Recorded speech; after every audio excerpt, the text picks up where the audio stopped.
In a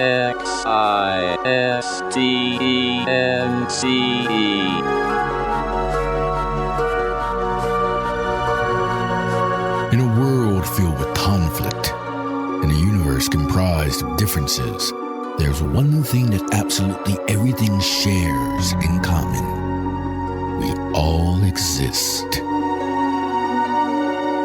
Including two guys named Jack and Michael, who like to chat about that very thing over a good cup of coffee. Let's pay them a visit, shall we? Existence Brewing.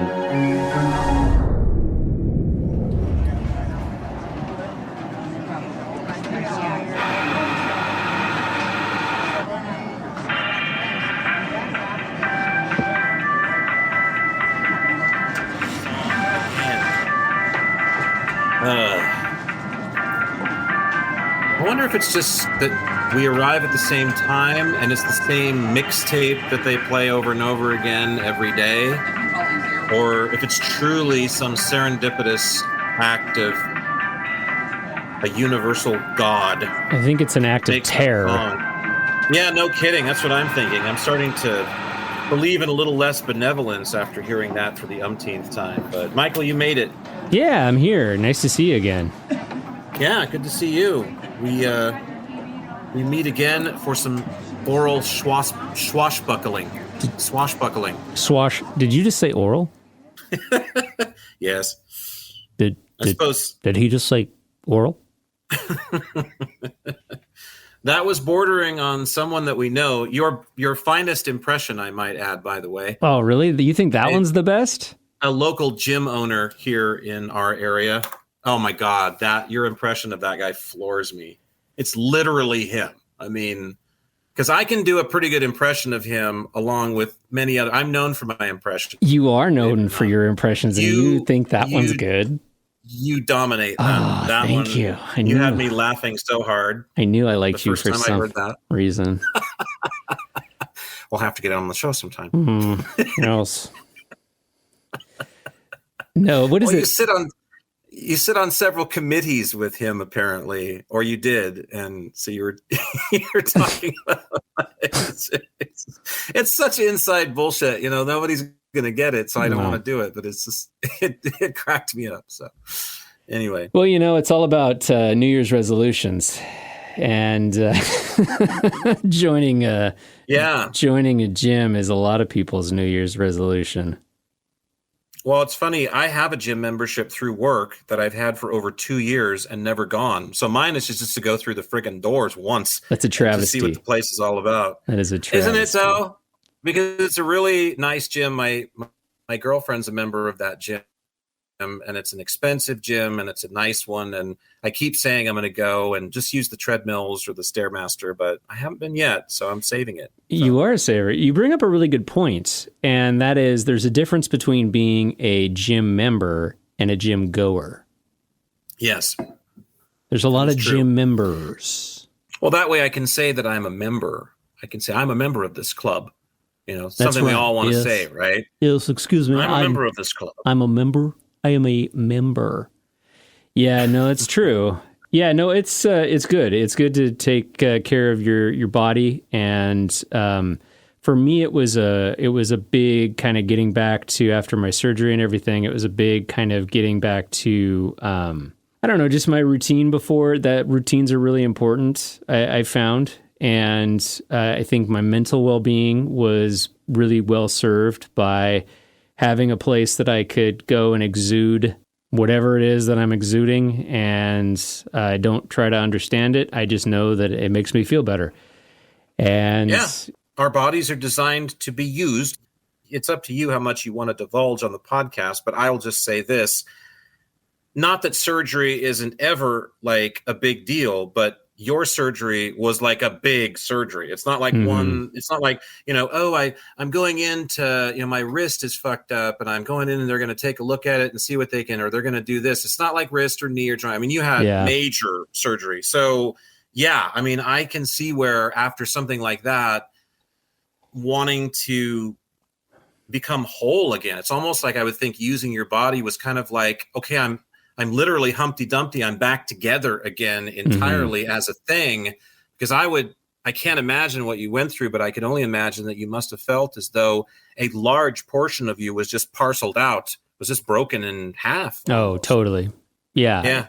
Totally. And no, I'm more than happy to be as transparent as possible. And I think that the thing that I didn't realize is how, after a brain aneurysm, how you can really feel like you're just not yourself, and the psychological effects to that. And, I can't imagine going through something even more traumatic than what I went through, like, an act of war or, some crime or something, to where there were these really bad things that happened to me, and then you're kind of left with the aftermath. And it's interesting that you bring that up, because one of the things that I've been thinking a lot about is my grandfather was in World War II, and he experienced a lot of trauma from the war and experiences from that. And he never talked about it. He never wanted to deal with it. And he was just an incredibly strong, loving man. And I can't even imagine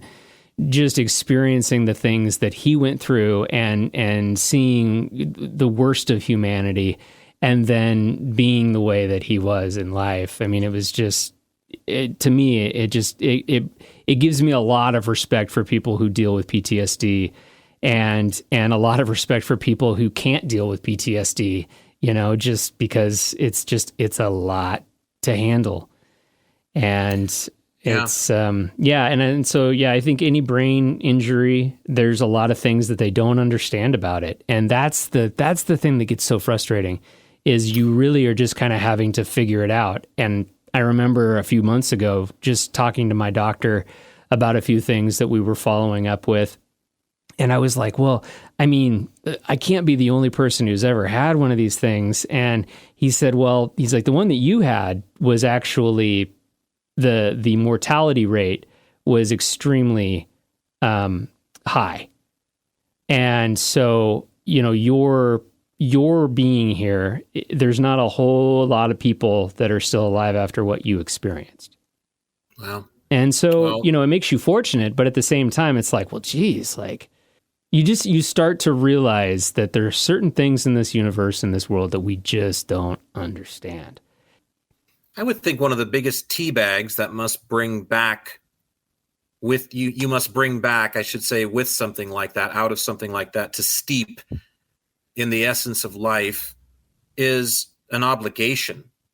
That's one of the things that I would have to think. And I've known a few people who have, in different ways, come, shaken hands with the Grim Reaper, looked him in his steely eye, seen his glare in the blade, whatever, metaphor you want to make. They've been on the edge, seemingly, of departing from this experience and moving to the next one, but they're still here for whatever reason. And they all came back. And I think with some, it could be described just like that. With some, it was like a weight.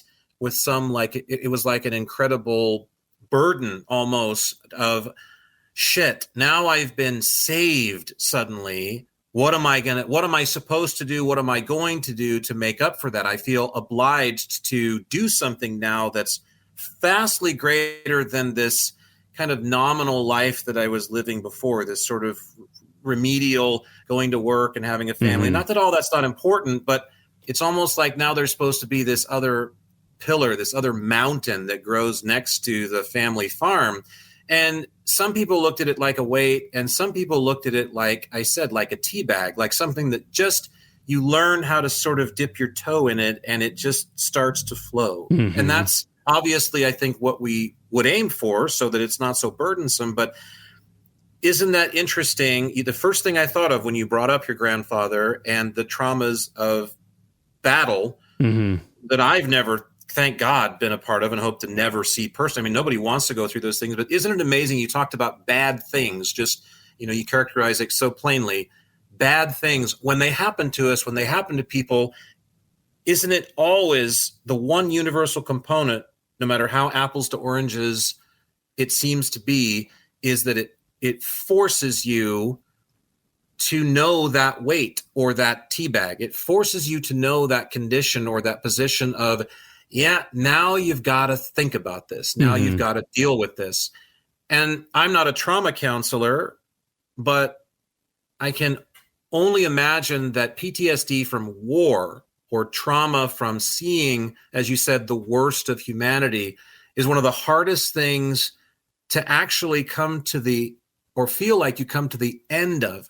Because what are we doing when we're going through our baggage as children? Things we want to see the light at the end of the tunnel. We want to feel like no matter how long that tunnel is, there's kind of this end to it. And then there's this reason on the other side why we went through it. And I think war is one of those things that's so unnecessary. And it's just literally the physical embodiment of chaos and insanity and regression in its worst possible theater, that there's really no end to that tunnel. And it is madness. Yeah. And I think that's why so many PTSD suffering vets and so many people who've been in battle before literally learn to just be the tightest lid on just regressing that as possible, just literally suppressing that and putting it away and saying, nope, we don't go there. We don't deal with that. I found a dark place to stick it. And so once in a while, like a snake out of one of those, joke cans, it pops out, or like a Jack in the Box, it'll startle me. But generally speaking, we don't go there, and that's it. I mean, it's almost like the Native Americans with some of their myths or realities, and they're just stories that seem like myths because we hope so, about things like the Skinwalker and the Wendigo, about how they're like, we don't talk about that, because to talk about it is to bring it about. To talk about it is to almost summon it in a way, even just spiritually or in a sense, and we don't want to do that. So I feel like they feel the same way, and that's the only way that they can survive. And at that point, it becomes about survival, and it doesn't become about experiencing any longer, and that's the real tragedy in it. Yeah. Well, and life is it's not just a beautiful thing. It is so unique. It is, it's something that the universe gives us that is an opportunity to impact other people's lives. Well, if we truly choose this experience, like I personally believe that we do, we aren't choosing an easy one.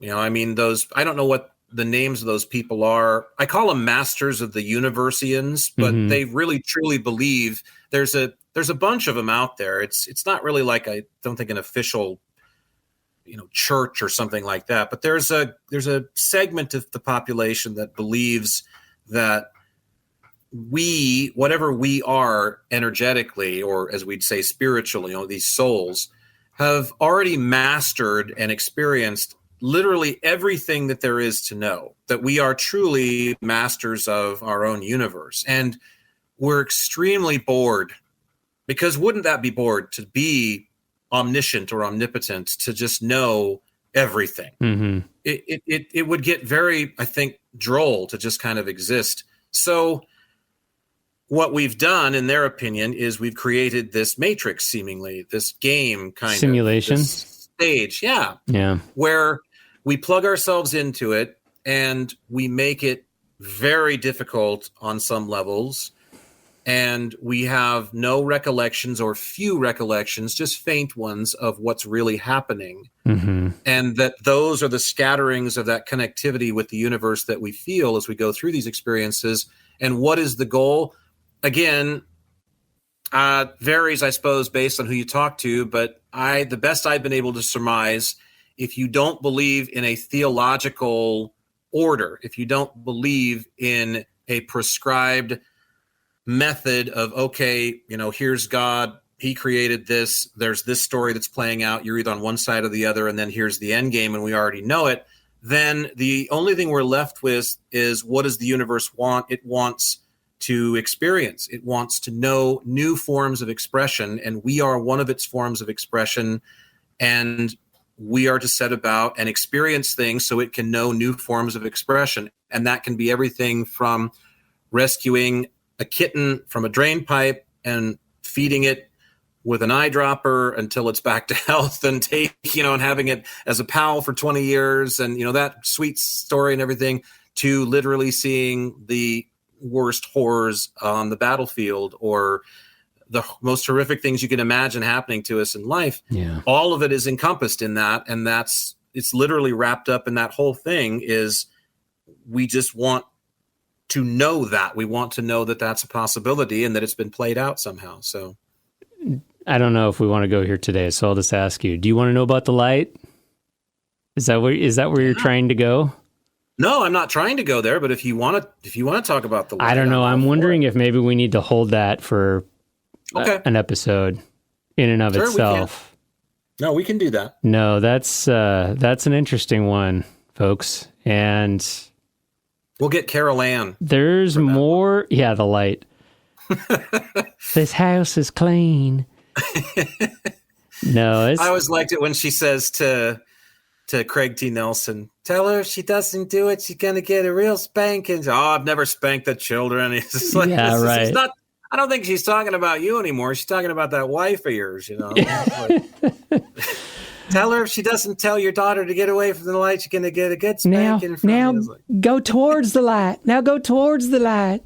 That lady was so creepy. Oh, yeah, but she was a good one.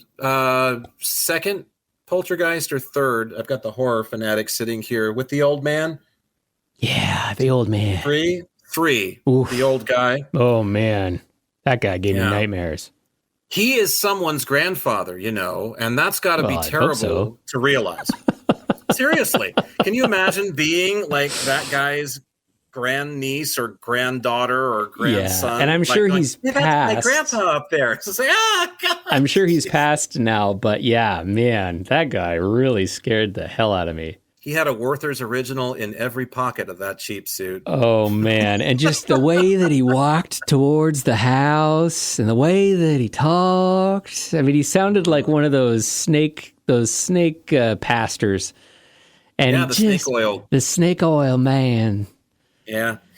Whew. Where's the child? Send the child. Send the child. That's sad. And you know, the thing is that I've literally heard that voice about 3,000 times living in the deep South for the year that I did. It happened every day. You could walk down, I could name the towns, Apalachicola, Florida, Dothan, Alabama. You just walk down the streets and you hear that, good day to you. Send the child out with the flower basket. You're like, oh my God, it's the guy from Poltergeist again, third time today. So we're only 2 blocks in.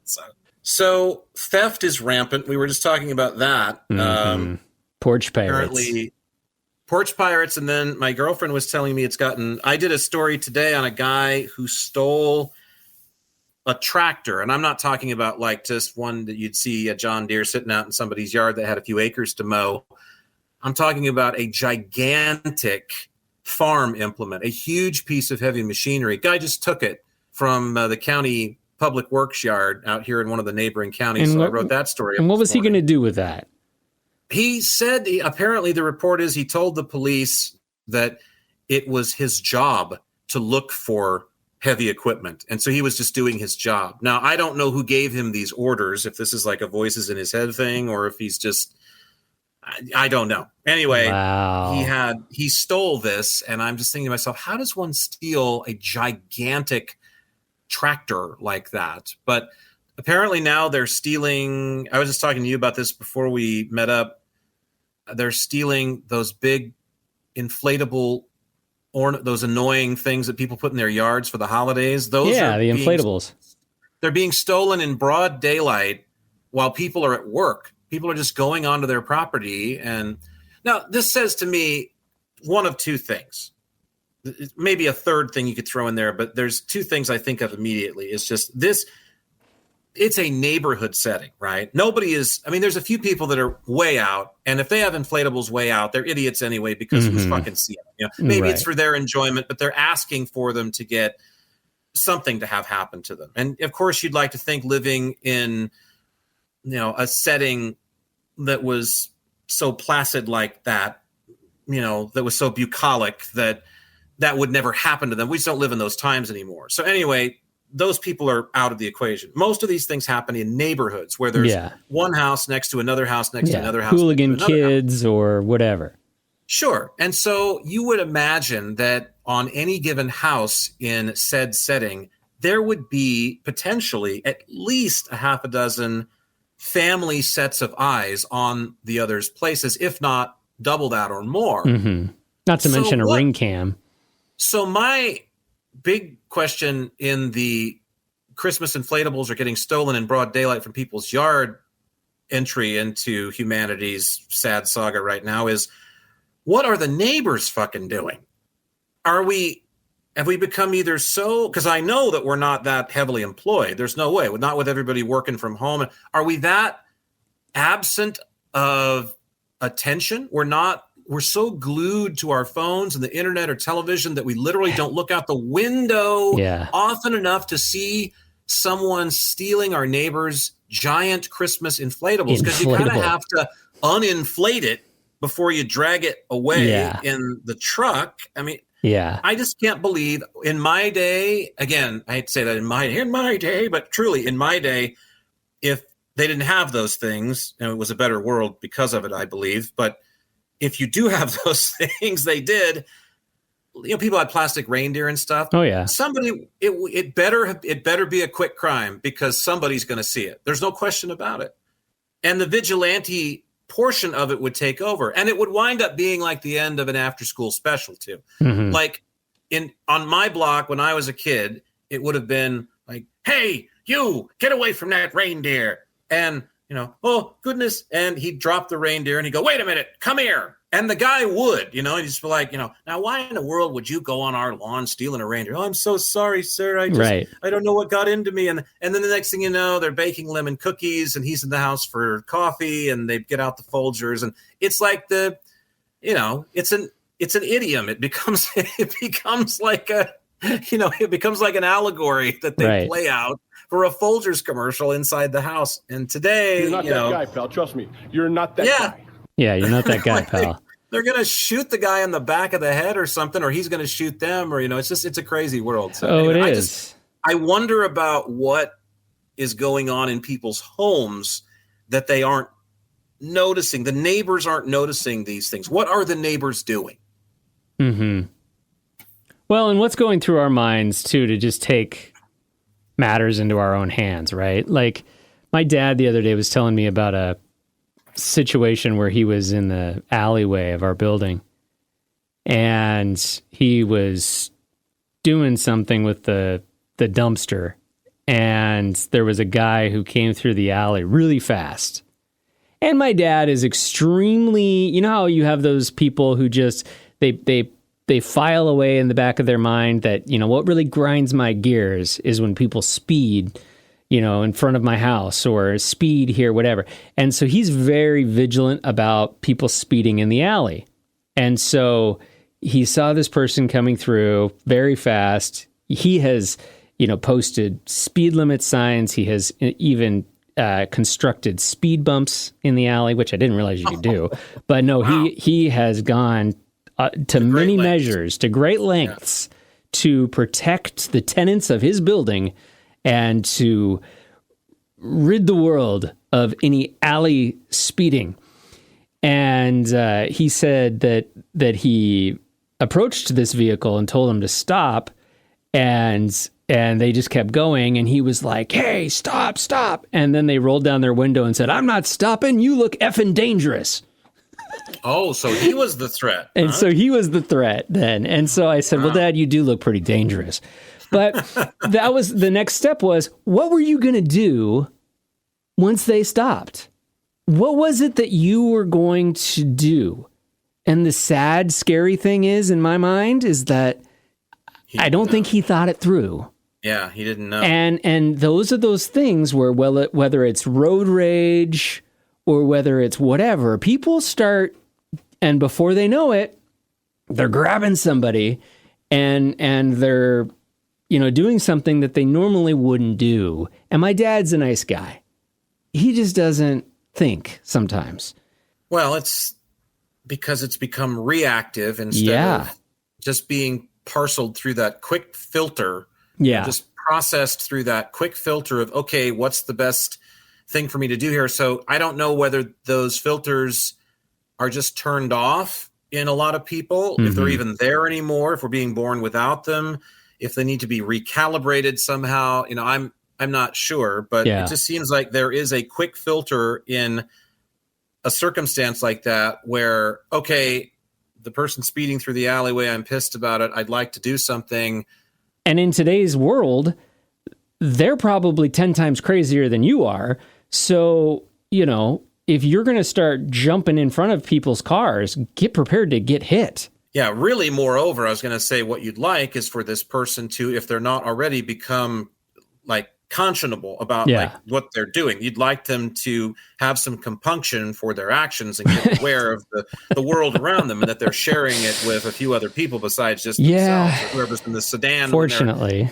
70 miles an hour like Christine down the alleyway. Yeah. No, and that reminds me of something, and I just wrote this down. It's like the freshest thing that the ink put on the page, and isn't it amazing the mileage I'm getting out of this little Sanjay Gupta thing that I have to run at work every day. But once again, he has something, and I think to myself, I don't know that he's coming at this the right way.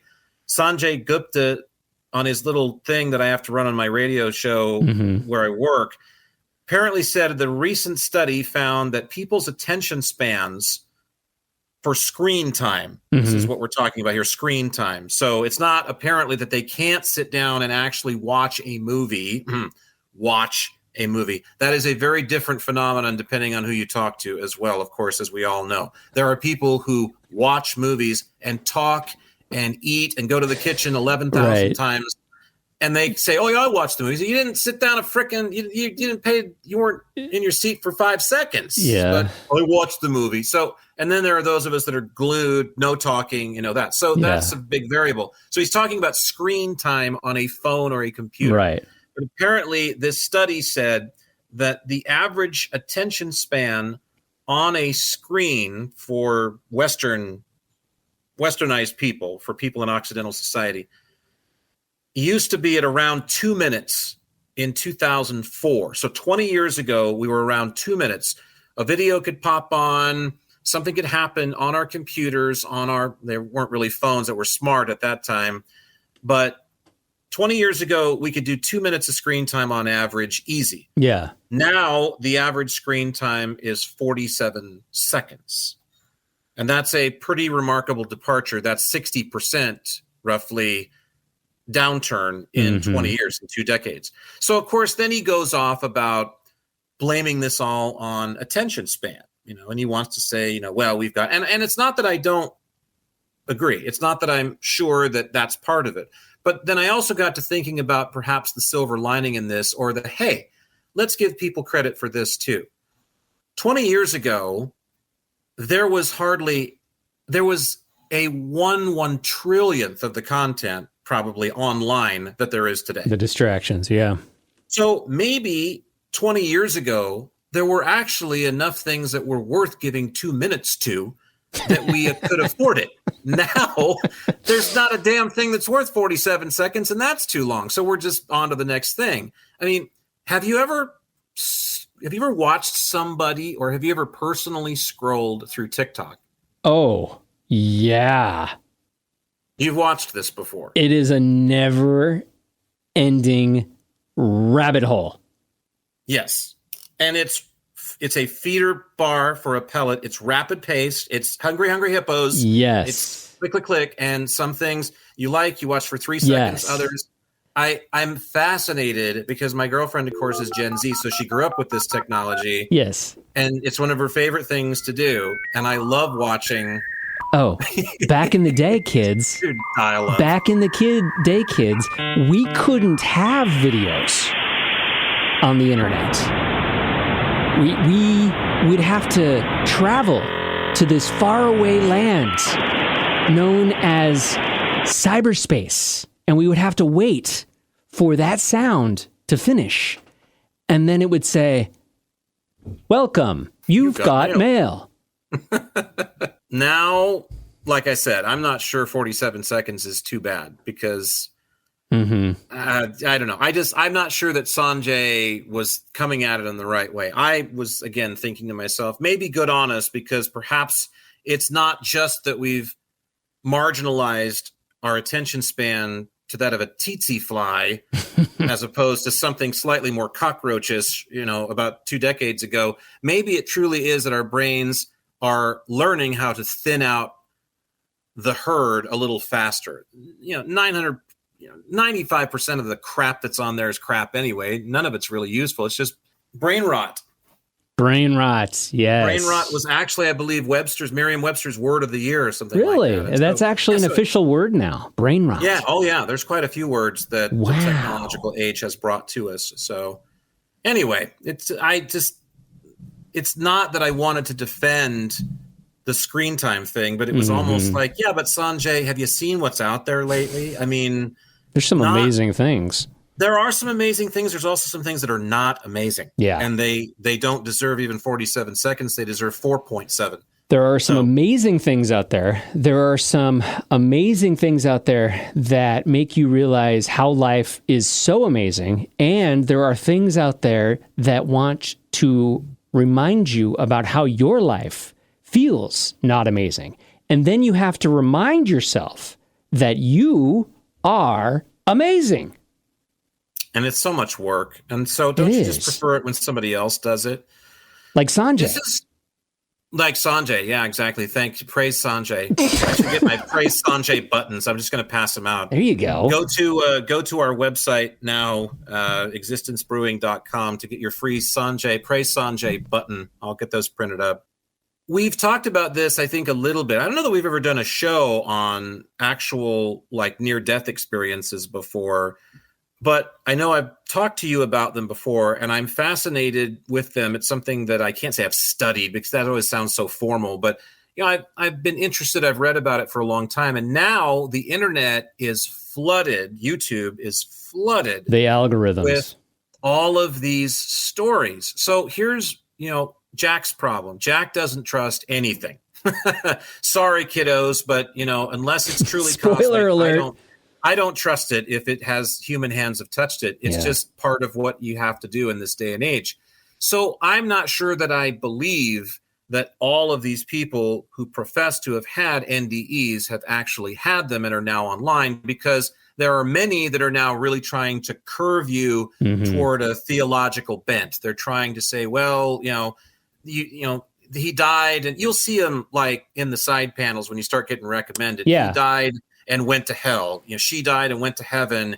They died and came back with a message from Jesus, and this sort of thing. Yeah. So there's one that keeps popping up, and I finally just say, what the hell? I go for it because it's about the mark of the beast in the Bible, in the book of Revelation. And so the clickbait basically is this woman, some picture, I don't even remember what it was, but the headline, the clickbait is, she died and saw Jesus, and he gave her a message about what the mark of the beast really is. And I'm just like, I got to know that. I mean, Jack knows before even opening the cover to the rabbit hole he's about to go down, he knows that it's probably bullshit. This is probably, sadly, this is probably not true. In the olden days, I would absolutely believe NDEs if people come forward, because it's hard for them to come forward. People are sadly often ridiculed and rejected by family members, even, and by people that are close to them when they talk about this subject. But now, like I said, because there's an agenda that seems to be arcing over a lot of them, I'm not sure that I buy it. Anyway, doesn't matter. Clicked on it. And if it's a made-up story, it's a pretty good one. If it's real, it's damn interesting to be sure. So in a nutshell, I know that's hard for Jack, but he'll try to keep it at least walnut-sized here. This gal goes, and Jesus says, hey, how you doing? I want to show you about what's going to happen with the mark of the beast and reveal this to you. And so what the mark of the beast is this technology that we're just starting to really, we've dipped our toes in it, and now we've got a foot in that step that leads down to the shallow end of the pool, right? So we're going to be taking more steps down into that end, apparently, according to the J-Man, and per this lady who came close to dying and came back. So apparently technology will advance to the point where we will get to Gattaca. Chips will start being inserted into all of us but it will be for medical diagnostic purposes, because this technology will be so phenomenal that it will be able to predict diseases years in advance before they even begin to afflict a person or even show up. They'll notice little changes in a person's pulse or in a person's blood sugar, whatever it might be. I'm no doctor, but this technology is going to start to put it in children in particular to really head off things that might curb their development, that might impact or impede their ability to grow up healthy. So this is how it's going to be sold and packaged. But eventually, this tech is going to start eroding the human sense or spirit of free will. It's going to take over the mind, basically. It's going to take over the emotional set. It's going to start releasing endorphins into people's bodies to make them happier when they really should be sad, because again, there's that word, it's an experience. And even though we'd all love to be happy all the time, it's not just, one big giant Ritalin broomstick that we get to fly around on from start to finish. This is hard, and we go through a long roller coaster of emotions, and we need to experience the highs and lows of life in order to really be here, in order to be what we've been tended to be. So that is going to slowly be eroded by this technology, which will eventually take over the human spirit, basically. So instead of brain rot, it'll be soul rot. Right, exactly. So, and we're literally going to lose our souls from the inside out. And so, again, if it's much like David Icke and his reptilian theory, if it's fiction, it's a hell of a story. Bravo to whoever wrote it. And if it's real, I can't honestly say that I couldn't see that as actually happening, since, I don't like to get into politics, but I think we're almost getting into a time when we're going to have to start mentioning a few names more often, because after what happened today with the intervention of two of the richest guys on the planet to circumvent a government shutdown, it would seem to me like a fellow named Musk might actually be the Eleanor Roosevelt of the next 4 years. Like, he's running the country with all of his dough. And he's not even American. Cheers. Well, it doesn't matter to me. Those borders don't matter to me. But anyway, so all of that, and your thoughts before I move on to then what that trailed into, which is just absolutely hilarious. But I mean, I can see that being like what happened. Like I said, if that's fictitious, I'd buy it. I really would. I'm on board. I'm like, Mark of the Beast, you bet. I saw this video on YouTube. That's what it is. Gotta be. It's good. That's really good. It's bad, but it's good. Yeah. Yeah, the NDE videos are interesting, aren't they? Well, because then what's funny is then all of a sudden after I click on the one, and it's not like there weren't a few smattered within the usual stuff that I get. There's an avalanche of them. The algorithm just dials in and is like, oh yeah, you like that one? How about this one and this one? It's a thumbnail deluge of he died NDEs. And saw hell. He died and got pricked in the ass by Satan's fork. I know, right? He died, and the Underwood deviled ham devil is the devil, and deviled ham is real, and we need to avoid it. So one of the ones that I see on the side panel, there's a couple of them actually, but the one in particular, it said he died and came back and stopped masturbating. Oh man, say it ain't so, Roger.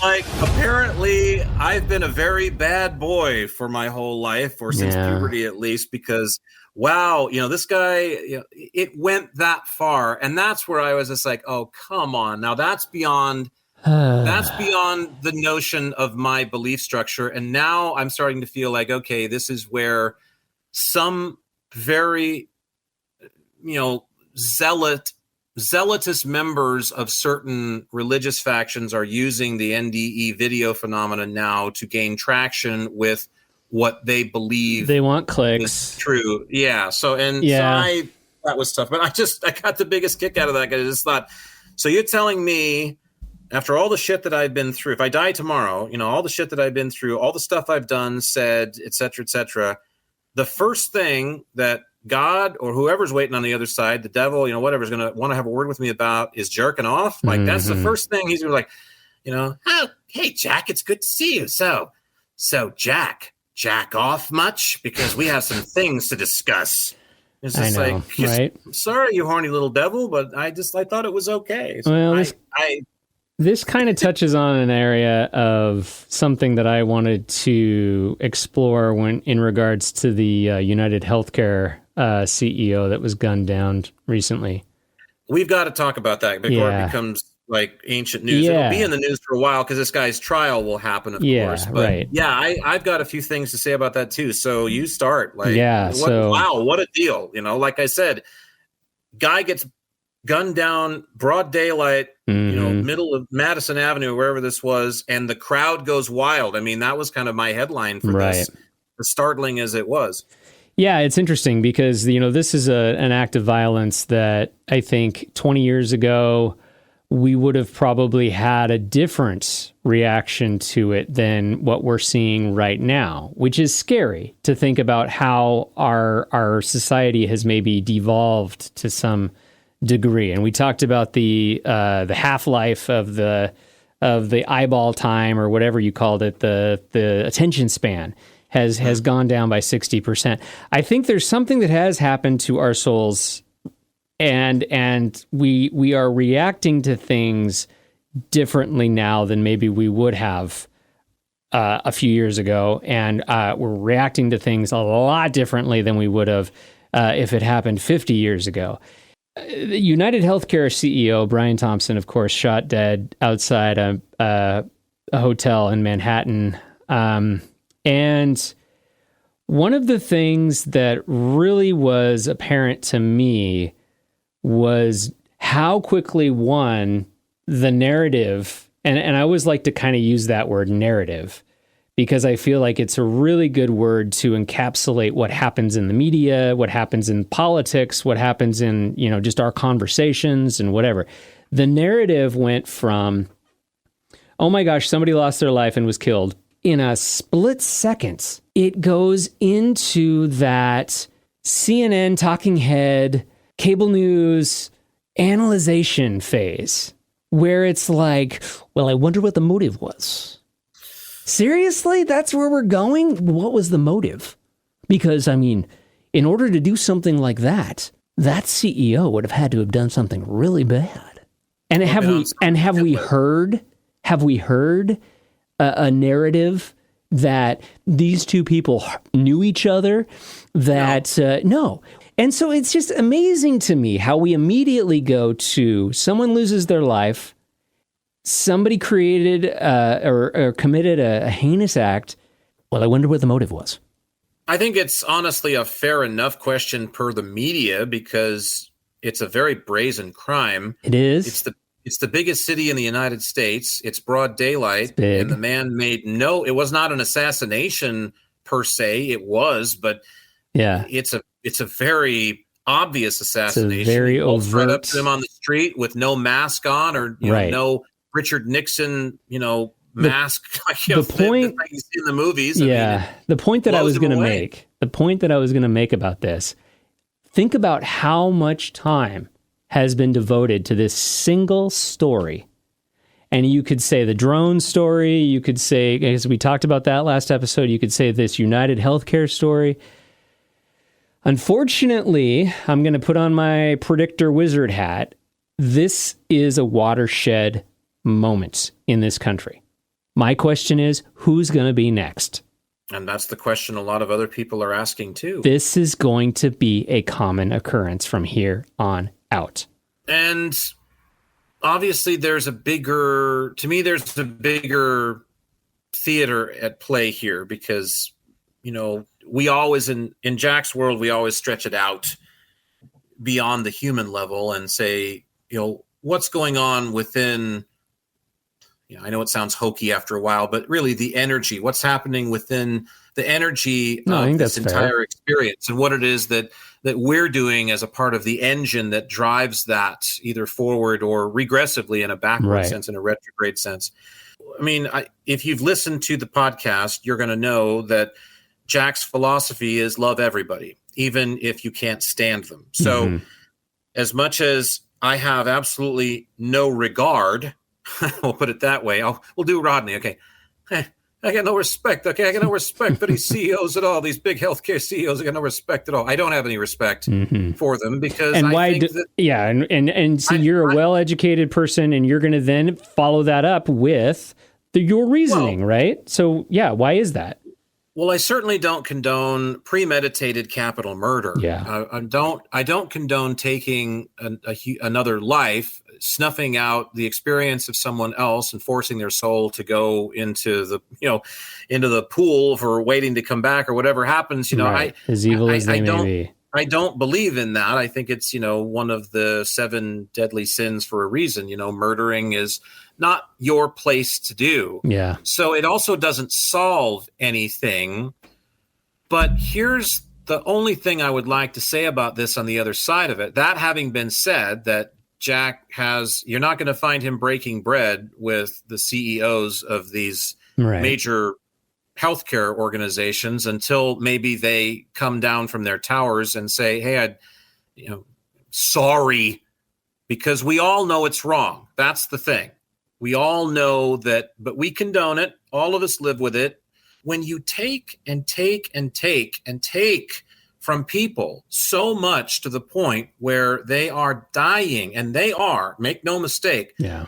I have been in line when an elderly woman could not pay for her medication because her insurance company fucked her over. Yeah. And every single one of us in that line raced to her aid. Now, I don't want a Robin Hood medal for that or anything. I'm just saying that without a line there that day of people, she doesn't get the drug she needed to potentially live another day on this planet. Right. Now, who made that decision? No notion of any God or any universe or any larger power or anything made that decision. It was this guy. Yep. It was a guy just like this who made that decision. All right. Here's the thing to me that I can't say it's beautiful because, again, we have a murder involved in here. And the statement to me is not so much about condoning murder, because so many of these signs and these things, yes, people have been egregious with it. Yes, people have posted wanted signs outside of Wall Street, banks, and, tacking up their posters. Yeah. Of course, there are those, but those are the ones that are getting the headlines because those are the sensational assholes that perpetrate this stuff. Most of the real chit chat, the stuff that's going on at the water cooler, the stuff that's going on online is, hey, exactly what I said. I don't condone murder, but this has got to stop because this man is a murderer. And everybody from the top down in that company is responsible to some degree as well. They take lives. Surgeries could save people's lives every single day. And yet, if they don't have the money, they don't have the moolah, the bread, the illusory train of zeros, there's not a big enough there. And the insurance company says, no, that's it.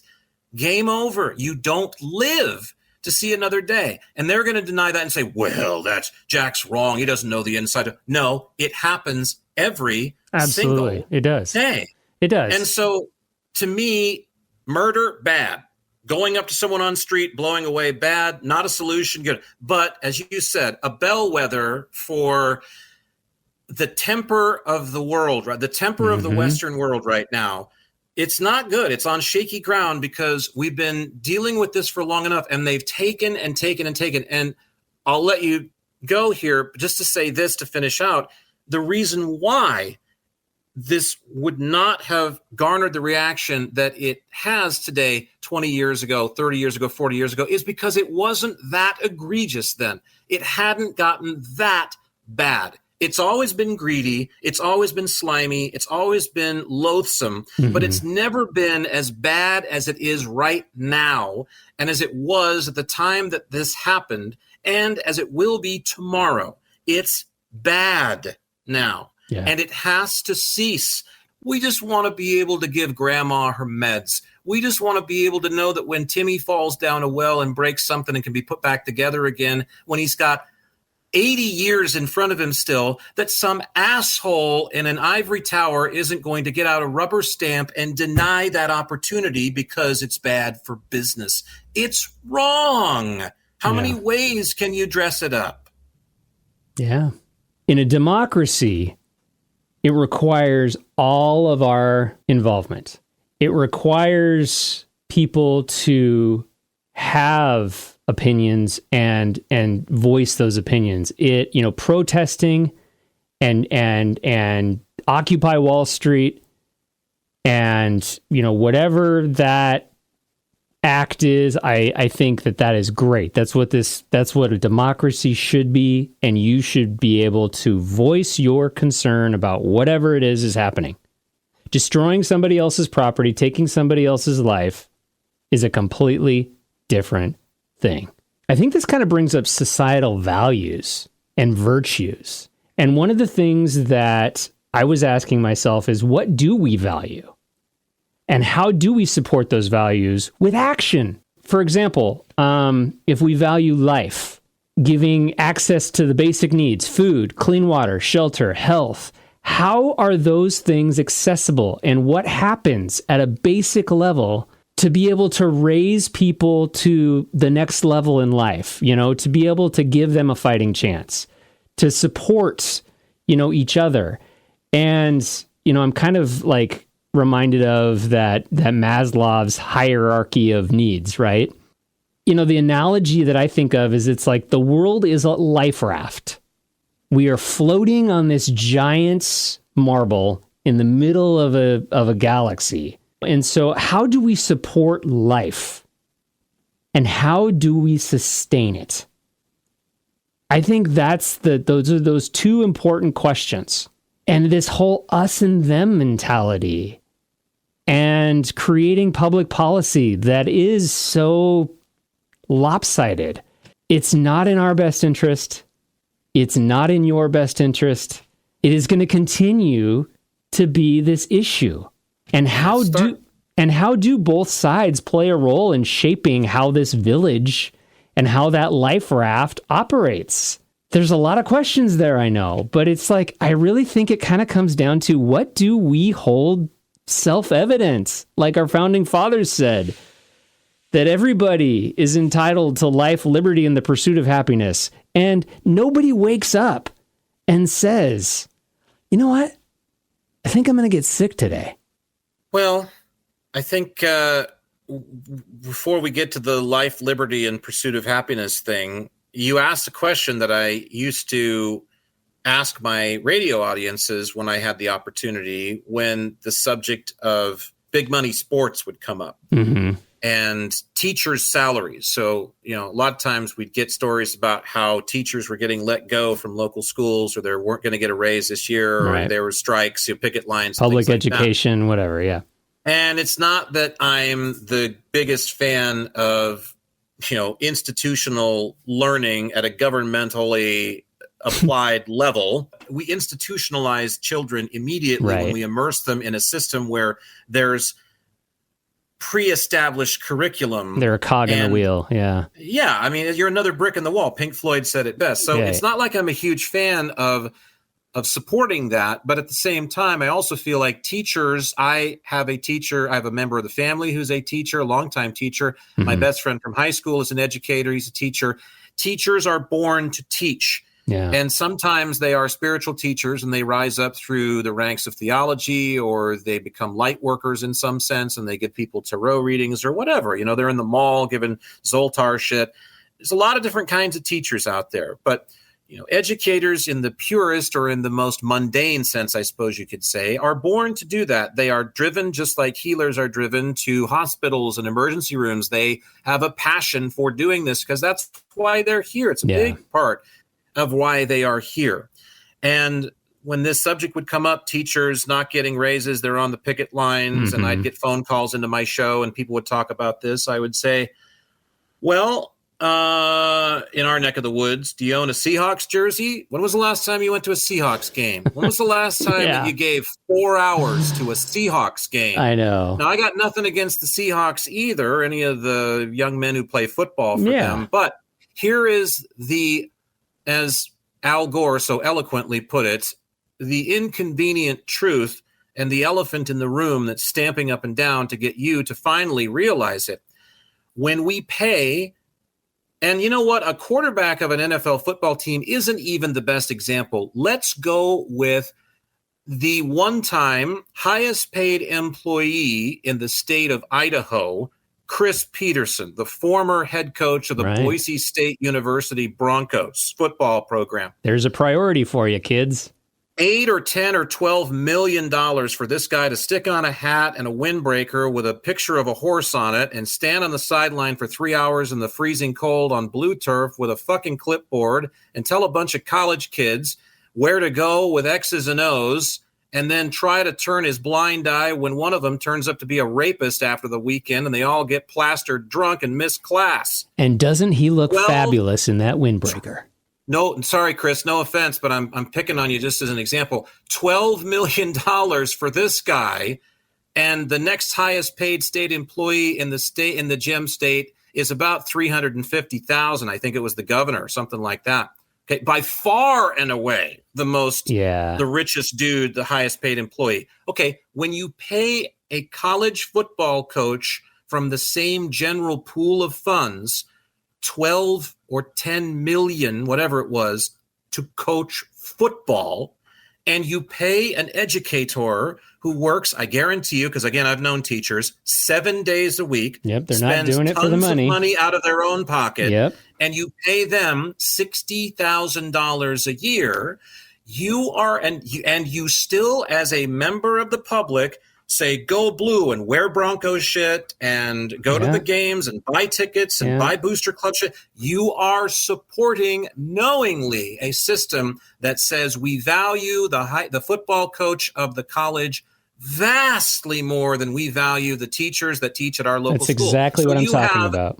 No place, zero place to bitch at me about what your kids have going on in school unless you have renounced yourself entirely from that system. And that's what it's going to take. You cannot be a casual Broncos supporter any longer. You must completely renounce yourself of it in protest until it's fixed and until we pay the guy a reasonable sum of money to do that. And what is based reasonable? on so it's not 10 million or whatever it was. I can guarantee you that. So you hit on something that I've already made tracks with in my career in radio to audiences that aren't ready to hear this shit. And I'm just like, look, now's the time. I've got the opportunity. I'm going to do this. Now's the time.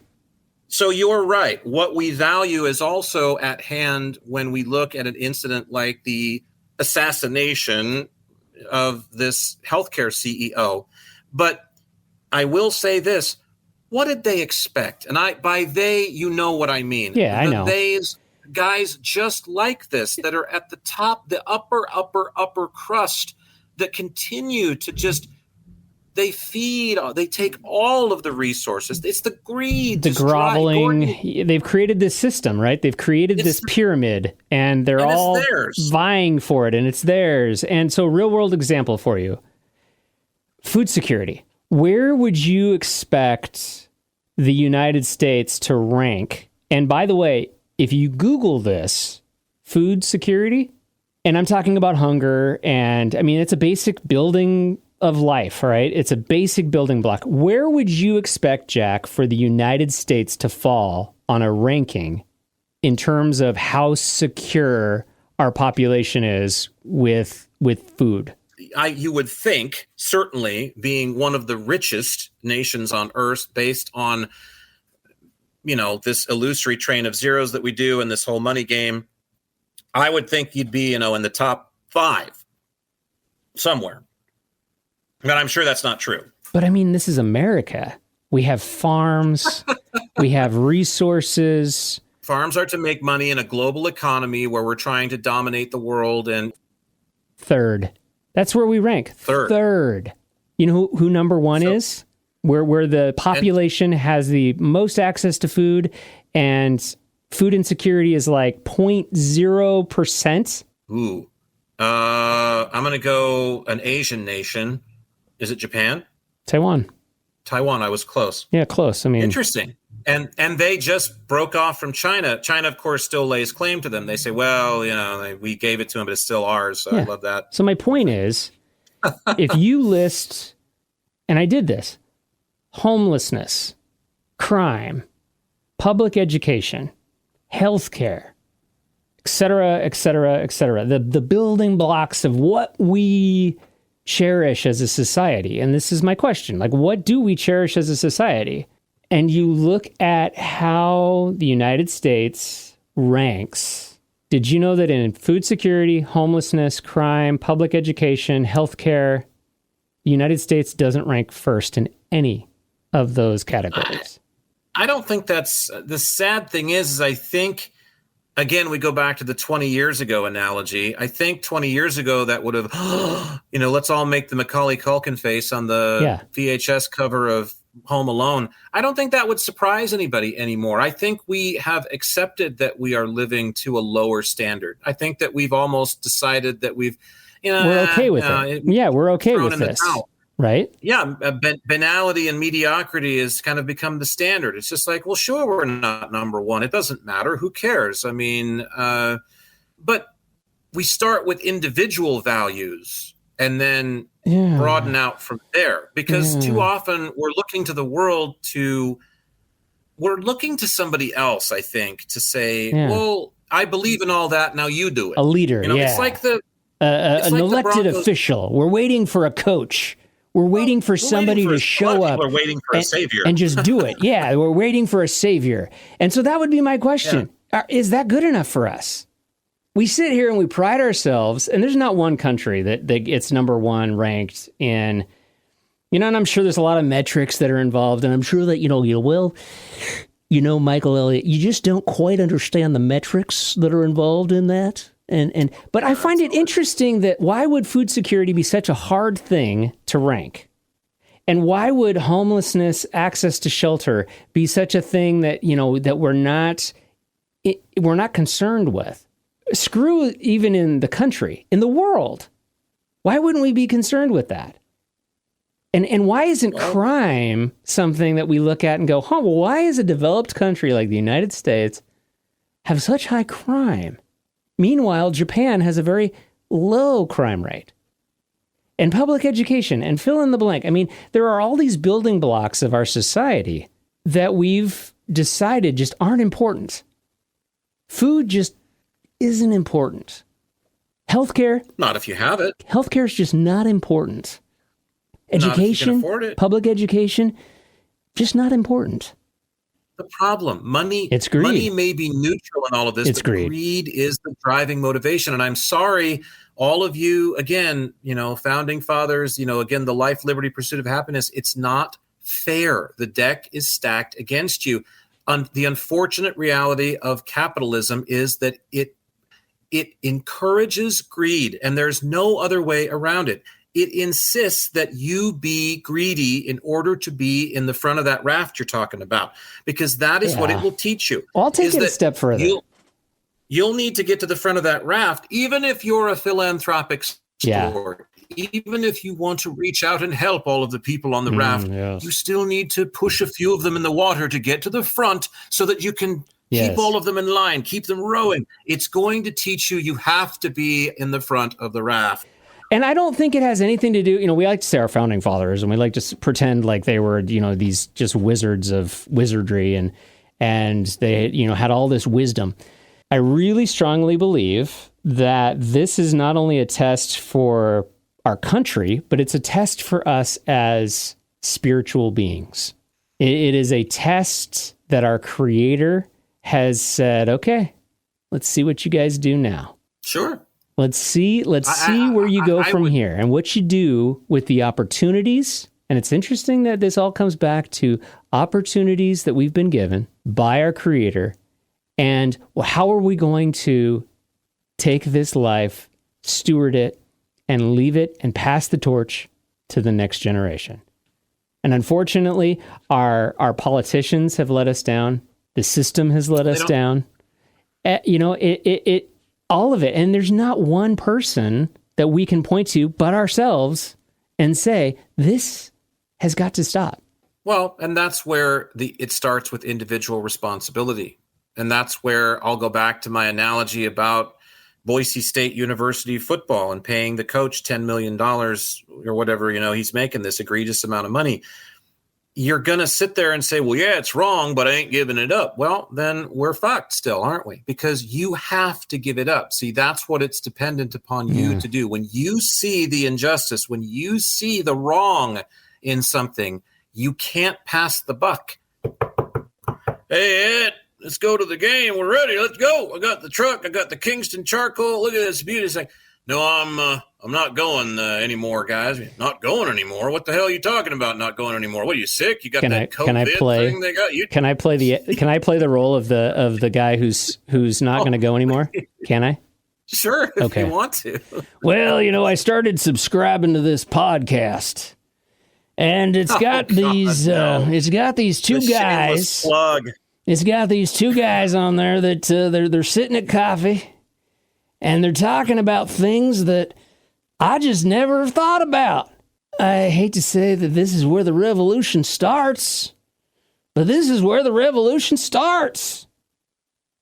And then it ends with me reading a headline the next day on my news program. A Boise man was shot to death in his driveway today by a group of friends before a Boise State University football game. Ed Crawford's wife, Doris, said that he decided not to attend Boise State games with his friends any longer after a seed of consciousness was planted by a failed podcast with two, I can hear it now. I know, exactly. Isn't it? We're famous. But it's so true. How many people are having these conversations? How many people are thinking about these things? Not too many, I would imagine. Well, so now you know why a little bit, in case you missed the episode where I talked about my time with, in the locker room of a Major League Baseball team, wanting to, be as a younger guy, wanting to be a reporter and wanting to be in there and all that, and just completely going Buddha, just saying, nope, because I got in there and just like, this is wrong. And for me, it was instantaneous. It was just, this is wrong. Now I'll continue to, I did junior hockey and there were still problems with that from a spiritual aspect, but I gave myself, the universe gave me the latitude to employ those gifts, I suppose, and those desires to a point. But then when it was time to just shut it down, which was fairly recent, it had to just be shut down. And I'm telling you, I don't miss it, and I'm better off as a result of it. I still there's a nostalgia that's in it for me because I grew up watching sports, and my brother, it's really the only way that sports I think we are were great. Close is his love for sports. There are so many things about sports that are amazing. But doing this podcast with you has opened my eyes to something. And let me say this just real quick. Given the opportunities, humans will take anything and royally screw it up.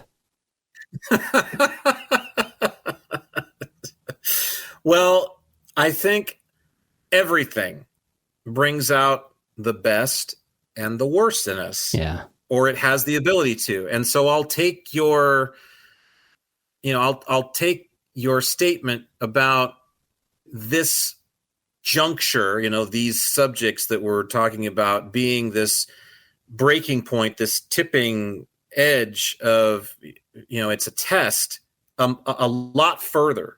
And I've had conversations with my girlfriend about this before too. And we both live a life, I think, where we're just innately wired to a piece of the universe that reminds us every day that everything is a test. Everything that we do is a test. And I know that puts a lot of weight on a person's shoulders, but I don't think you're supposed to take it quite so seriously. It's just, isn't it amazing how many things, because of the packaged or the prepackaged society that you are born into, force you to think that way? If we had if Smurfism was real, if we had the Smurf village, if we lived in it, you wouldn't bat an eyelash about having a piece of bread that, what was it, Baker Smurf, whatever his name, I don't know who was, baked. You're not going to bat an eyelash about doing pretty much of anything because you're going to know that it's the best system that's possible. It's fair, it's equitable, everyone's treated the same, everyone's expected to do the same amount of work, the same. There's no caste system that's even possible. The ziggurat, you don't even get past the first tier of it. But when you're born into this, it's very challenging because billions of us every day look at that upper 0.5% or whatever it's become and say, we didn't ask for this. We didn't do this. This just was already here. And all the guys that got it going are all dead. Now, all the guys that are keeping it going are, they're heir apparents to the throne. They're all legacies of this. And they say, well, I'm not going to give all this up. I mean, we haven't had show me one Buddha, show me one Jesus, show me one really, truly Christ-like act on the upper crust in the last 1,000 years. Show me one. Smurf along with me. Simple as can be. Next time you're feeling blue, just let the smile begin. Happy things will come to you. I feel like you've gone from the sublime to the ridiculous. I mean, I don't think they need to be happy all the time. And if you remember the show, Peo didn't design them to be happy all the time. They went through their pitfalls. They had emotional upheavals, those kinds of things. I don't think it's designed to be perfect, but it certainly isn't designed to be this difficult if it's going to actually go somewhere. Otherwise, it becomes just a foxhole for difficult experiences that certain people keep leaping back into when they incarnate and say, yeah, I want to go through something really terrible, so I'm going to go to that earth place and hang out for a while. But at the same time, human beings embody some of the most incredible things that we know about. There is more to think about in the experience. There is more to this than what we're allowing ourselves to be exposed to. And it's right there. That's the thing that I think is the biggest stressor for me, is it's in your power to do. So often everybody wants to resign themselves to being a commoner. They want to resign themselves to being plebeian and say, well, I can't do that. I'm not a priest. I'm not a rabbi. I'm not a... You don't have to be, man. You're a part of this. If you're here, you got it. It's all right there for you, just the same as it is for me or anybody else.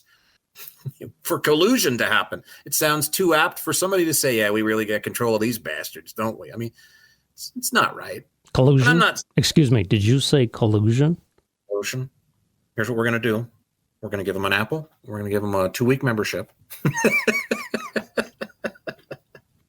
Remember, pitchforks and torches is always what it comes to. Every single society that we've known before this has broken down, from the Roman Empire to the Egyptians. It either disappeared or it all went awry. Something happened. So we don't have a real good track record as humans when it comes to there being a number of us in one place at one time trying to do the same things. So it always comes to pitchforks and torches. And that's where we're getting to now. Who sent you? Yeah, we're all on notice. We're all here. We all have a ticket to the game. We just have to decide if we're going to play and how we're going to go from here. Well, and are we going to play fair? That's the thing. Are we going to play fair? Progress of universal progress in a peaceful manner, in an enlightening manner that gets us to a heightened state of existence.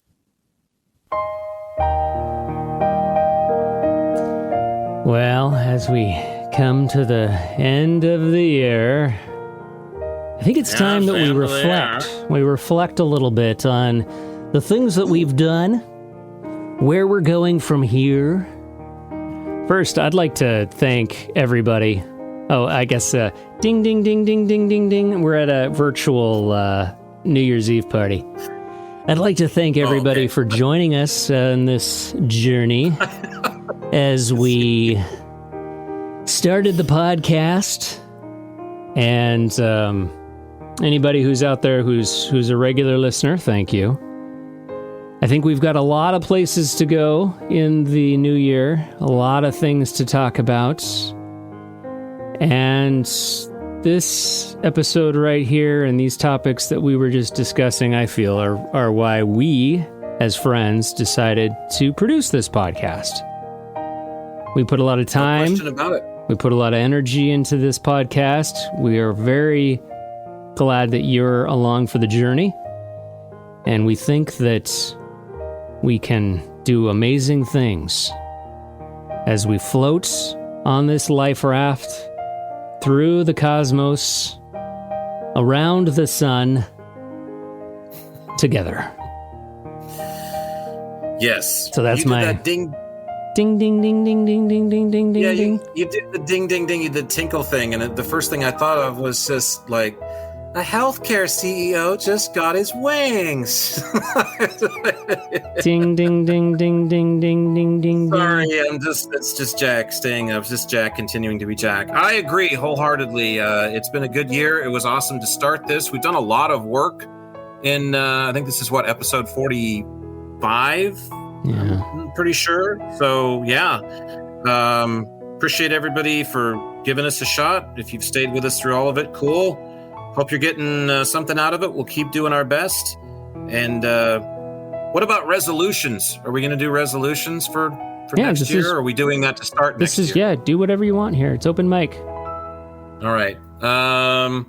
Well, since we talked about it earlier, number one, I'm going to go to the gym finally, since I've had the membership for 2.5 years through work and have still never been. So I promise I'll go to the gym. Let's see. 2 more. I should do 3 here. Probably some kind of resolution for the podcast, obviously. I promise, I vow to let Michael talk more. Let's try that. That's going to be a hard one, but I'll try. And then third, I'll vow to do something that I try to vow to do every single day, which is take even more time out of my own experience to ponder, consider what really matters, so that perhaps I can get in better touch with it and in some way continue to help the people who are listening. And even through laughter, if that's all it takes. Laughter's so good for us. So even just joking around, even though some of the topics are so deep and seemingly serious, I mean, one of the things I've heard from a few people that are into the ET thing about our space friends is that they have a great sense of humor. They love humor because it should be light. This is an experience that doesn't have to be so dark and dismal and heavy. It's to be celebrated. We're here, and that's pretty cool. So to exist in another year. I'll drink to that. Oh, no drink for me, though. Well. What are you drinking to? Is it death water or whatever that is? The liquid death? Yeah, liquid water? death, New Year's Eve. Yeah. I'll drink to that. Liquid death, New Year's Eve. It literally tastes like the floor of a taxi cab at where they drop the ball? Times Square. Times Square, yeah. With Anderson Cooper. Oh, good Lord. Good old Anderson. May he be whiter of the hair next year than this, even. Existence Brewing.